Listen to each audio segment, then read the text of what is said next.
এর কিছু পরিমাণ অর্থ ছিল, বি এর তার 3 গুণ অর্থ ছিল। যদি তাদের উভয়ের অর্থের গুণফল 4,800 টাকা হয়, তাহলে তাদের প্রত্যেকের কত করে টাকা ছিল?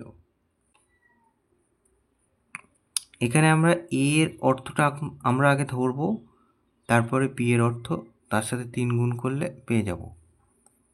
তাহলে মনে করি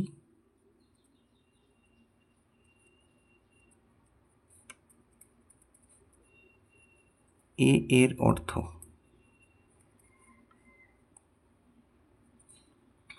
x টাকা। তাহলে অতএব বি এর অর্থ x গুণ 3 3x টাকা।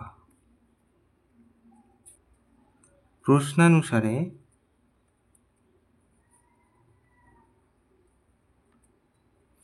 এই দুটো অর্থের গুণফল এই যে বলেছে 4,800, তাহলে x গুণ 3x সমান সমান 4,800।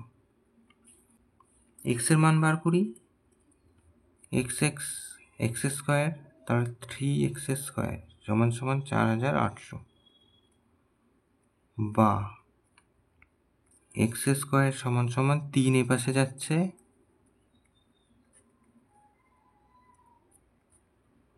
ভাগ হয়ে গেল 3×48 1600। তাহলে x স্কোয়ার মানে 1600 পেলাম। তাহলে বা x সমান সমান, তাহলে এদিকে স্কোয়ার তুলে দিলাম, এদিকে তাহলে √ওভার হয়ে যাবে, বর্গমূল করতে হবে। তার মানে 4 × 4 = 16 40। তাহলে x এর মান হচ্ছে 40। x হচ্ছে a এর অর্থ ছিল, তাহলে অতএব a এর অর্থের পরিমাণ 40 টাকা,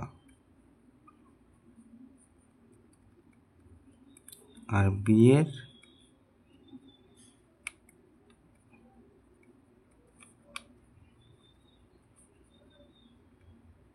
অর্থের পরিমাণ 3 গুণ ছিল 120 টাকা। তাহলে এই দুটো উত্তর